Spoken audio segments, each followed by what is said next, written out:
Hello guys, मैं मनोज मिश्रा आपको अपने यूट्यूब चैनल पे मैं स्वागत करता हूं। आज हम लोग ज्योग्राफी के नेक्स्ट क्लास में बात करेंगे एटमॉस्फेयर की संरचना के बारे में। स्ट्रक्चर ऑफ द एटमॉस्फेयर, वायुमंडल की संरचना वास्तव में क्या होती है, जिसको हम लोगों ने देखा था इसके पहले। वायुमंडल के संगठक के बारे में, कंपोजिशन के बारे में जो हम लोगों ने देखा था, तो कंपोजिशन में तीन बातें थी। गैसेस थे, दूसरे पे वाटर वेपर था, और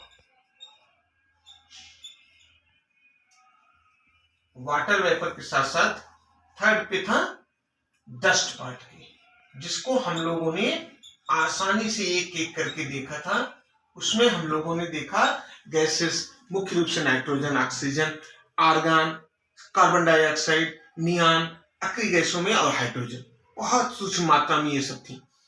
वाटर वेपर में हम लोगों ने देखा था कि पृथ्वी पर 1 से 4% जलवाष्प है, जो कि विभिन्न रूपों में है, चाहे वो जल के रूप में है, चाहे ठोस के रूप में है, बर्फ के रूप में, चाहे गैस के रूप में। तीसरे पे डस्ट पार्टिकल था। डस्ट पार्टिकल हमारे खास करके वायुमंडल की संरचना के क्षोभ मंडल में सबसे अधिक पाया जाता है, जो सबसे निचला स्तरीकरण है। उसमें डस्ट पार्टिकल का सबसे बड़ा योगदान होता है 3। यह टेम्परेचर का नियमन करता है, रेगुलेशन ऑफ द टेम्परेचर। यह कंडेंसेशन के लिए, वर्षा की कंडेंसेशन के लिए वाटर वेपर को एक बेस प्रदान करता है। और थर्ड इसका है, ये सूर्य से आने वाली लाइट्स को ये स्कैटर करता है, प्रकीर्णन करने का काम करता है। तो इन तीनों के कंपोजिशन को हम लोगों ने पिछली कक्षा में पढ़ा। आज हम लोग बात करेंगे नेक्स्ट इसके दूसरे पक्ष को, और जो इसकी संरचना के रूप में है। इसकी संरचना को हम लोग जानने के लिए हम सबसे पहले पृथ्वी का एक आकार लेके चलते हैं कि ये है हमारा अर्थ। अर्थ पे, जैसे इस पृथ्वी पे सबसे नजदीकी जो इसका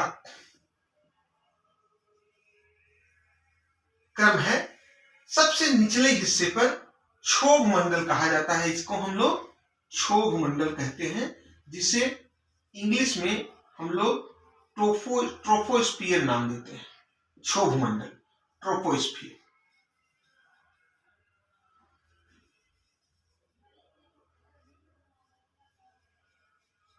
ट्रोपोस्फियर, क्षोभ मंडल, यह हमारा सबसे नजदीक का स्तर है। पृथ्वी की संरचना, वायुमंडल की संरचना का सबसे निचला स्तर कह सकते हैं हम इसे। यह है, इसकी ऊंचाई ध्रुवों पे हम लोग देखते हैं 8 किलोमीटर, और विषुवत रेखा पर इसकी ऊंचाई 18 किलोमीटर इस रूप में है। इस क्षोभ मंडल की सबसे बड़ी विशेषता होती है, यहां टेम्परेचर एक निश्चित गति में ऊपर जाते हुए कम होता जाता है, अर्थात यह 6.5 डिग्री के हिसाब से प्रति किलोमीटर पे घटता जाता है, जिसे हम लोग सामान्य ताप पतन दर कहते हैं, 6.5 डिग्री सेंटीग्रेड पर किलोमीटर। इस रूप में क्षोभ मंडल पर टेम्परेचर का डिक्रीजिंग स्थिति आती है। अब इसमें इसकी एक और विशेषता है, जो ये है कि यह पृथ्वी के नजदीक होने के नाते इसमें dust particle, water vapour, gases की मात्रा सबसे अधिक होने के कारण इसमें मौसमी परिवर्तन जितने होते हैं, वर्षा, तूफान, गर्मी, सर्दी, सबका पूरा इफेक्ट इसी पे पड़ने के कारण आता है। अर्थात क्षोभ मंडल में ऐसी स्थितियां बनती हैं, यहाँ बादल भी बनते हैं, और यहाँ बादलों के साथ साथ जब बादल बनेंगे तो वर्षा होगी, वर्षा होगी तो हवाएं चलेंगी, और ये सारी स्थितियां मौसमी परिवर्तन की होती हैं। सीधे क्वेश्चन पूछा जाता है कि मौसमी परिवर्तन वायुमंडल के किस स्तर में पाया जाता है, तो सीधा सा ट्रोपोस्फियर इसका उत्तर होता है। इसके बाद हम लोग अगर बात करते हैं, इसके ऊपर सीधे तौर पर एक और मंडल पाया जाता है, जिसे हम लोग समताप मंडल कहते हैं, जिसका नाम हम लोग रखते हैं स्ट्रेटोस्फियर।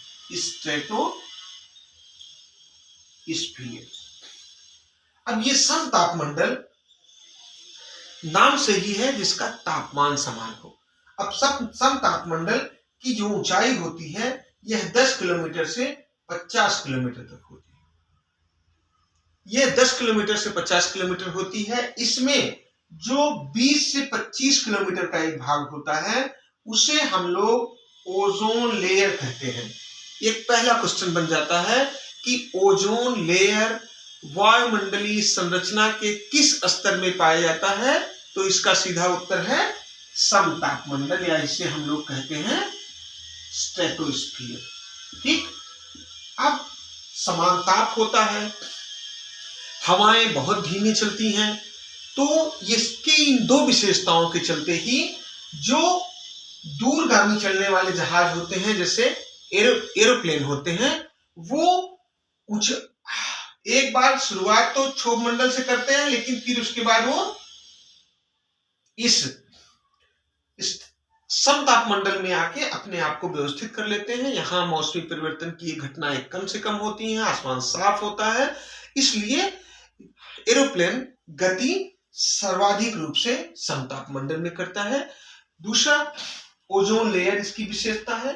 ओजोन लेयर की क्या विशेषता है इस समताप मंडल की, कि वह सूर्य से आने वाली अल्ट्रावायलेट रेस को वह अवशोषित कर लेती है, और अवशोषित करने के कारण यह ओजोन लेयर एक जीवन रक्षक लेयर के रूप में मानी जाती है। इसकी चर्चा हम लोग पिछले टॉपिक में कर चुके थे कि ओजोन किस तरह ऑक्सीजन के परमाणु से मिलकर बना है। इसका डिफ्लेक्शन हो रहा है क्लोरोफ्लोरोकार्बन के कारण। क्लोरोफ्लोरोकार्बन में मुख्य रूप से क्लोरीन जो गैस है वह इसको डिफ्लेक्ट करने में ज्यादा कारगर हो रहा है।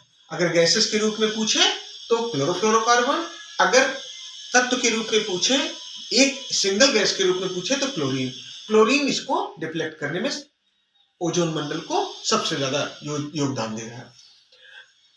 तो समताप मंडल के बारे में हम लोगों ने देखा कि है 50 किलोमीटर तक इसका विस्तार है। इसके बाद हम लोग बात करते हैं एक और मंडल का, जिसका विस्तार 50 से लेके 80 किलोमीटर तक है, 80 किलोमीटर। इसे हम लोग मध्य मंडल कहते हैं।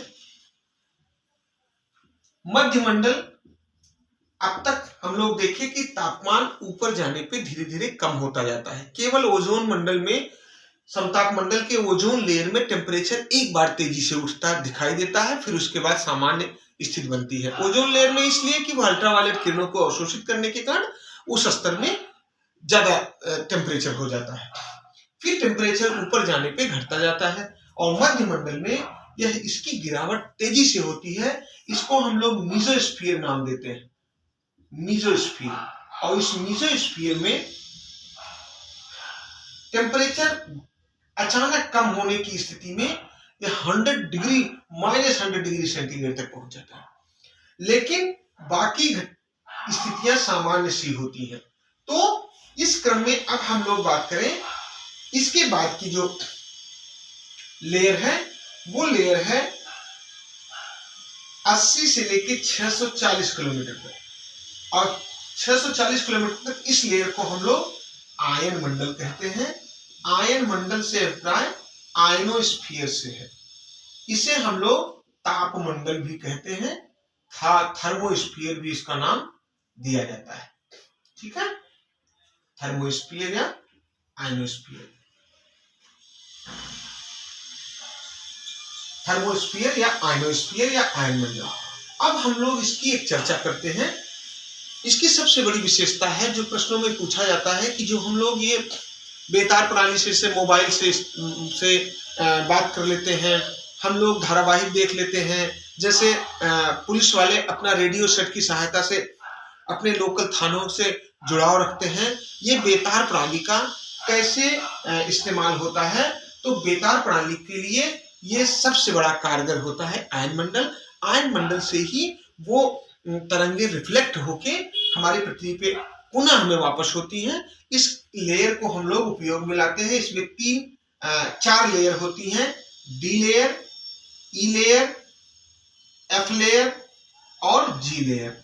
इन लेयर्स का अपना एक क्रम है। डी लेयर में सबसे अधिक तरंगदैर्घ्य की तरंगे, जिनकी आवृत्ति कम होती है, उनका रिफ्लेक्शन होता है। ई में उससे निम्न तरंगदैर्घ्य की तरंगे, और ई लेयर में हाईएस्ट सबसे कम तरंगदैर्घ्य की तरंगें और उच्च आवृत्ति जिनकी होती है वो, और जी लेयर से सारी तरंगें वापस होती है। इसमें एफ लेयर को हम लोग एप्लीटल लेयर भी कहते हैं। एप्लीटल लेयर का नाम दिया गया है एफ तरंगों का। तो इसमें हम लोग आयन मंडल के क्रम में रेडियो की बेतार प्रणाली सिस्टम का जितना, चाहे सैटेलाइट का इस्तेमाल होना हो, चाहे उसे रिफ्लेक्ट करके आना हो, ये सब आयन मंडल के इसी क्रम को देखते हुए समझने की बात की जाती है। तो आयन मंडल के कारण ही हम लोग अपना बेतार प्रणाली सुधारते हैं। इसके बाद जो लेयर आता है वो हमारे वायुमंडल का अंतिम लेयर आता है, वो कहा जाता है एक्सोस्फीयर। इसका क्या नाम है? एक्सोस्फीयर। इसको हम लोग बहिर्मंडल कहते हैं, नाम से ही कि बाहरी मंडल इसका नाम दिया जाता है। और एक्सोस्फीयर में gases, nitrogen, oxygen, neon, argon, ये तमाम हाइड्रोजन, ये गैसें अक्रिय गैसें अधिक मात्रा में दिखाई देती हैं और उनका जो वितरण होता है वो बहुत विरल होता है, कह सकते हैं उसे। वो डेंस स्थित नहीं पाई जाती, यहाँ गैसों की धीरे धीरे विरलता पाई जाती है। और इस क्रम में इतना पूरा वायुमंडल पृथ्वी के ऊपर सन्निहित है। इसमें अगर हम लोग केमिकली आधार पर इनको बांटें तो केमिकल आधार पे दो बड़े बड़े डिवाइडेशन दिखाई देते हैं। जैसे इसे हम लोग सममंडल कहते हैं, सममंडल, होमोस्फीयर, और इतने को हम लोग केमिकली बांटते हैं, इसको हेटेरो या विषम मंडल कहते हैं। विषम मंडल ये केमिकल फॉर्मेशन के आधार पर इनके हैं कि सममंडल ये नजदीक पृथ्वी के होने के नाते 0 से 80 किलोमीटर तक की स्थिति को, और 80 से 1000 किलोमीटर तक हम लोग उसे हेटेरोस्फीयर या विषम मंडल के रूप में कहते हैं। इस तरह हम लोग इसकी कुछ विशेषताओं के चलते पूरे वायुमंडल को इस रूप में क्रम से इसको देखते हैं। इनका आपस में एक जुड़ाव सा है, इनकी अपनी विशेषता है जिसके कारण ये जाने जाते हैं। प्रश्न सीधे पूछे जाते हैं, कभी कभी ऐसे प्रश्न पूछे जाते हैं कि हैब्सर्ड वे में ये सारे मंडल दे दिए जाते हैं। कभी तापमंडल, समताप मंडल, क्षोभ मंडल, इनको क्रम से करने के लिए प्रश्न आ जाता है। किस मंडल में मौसमी घटनाएं अधिक होती हैं, ऐसा प्रश्न आ जाता है।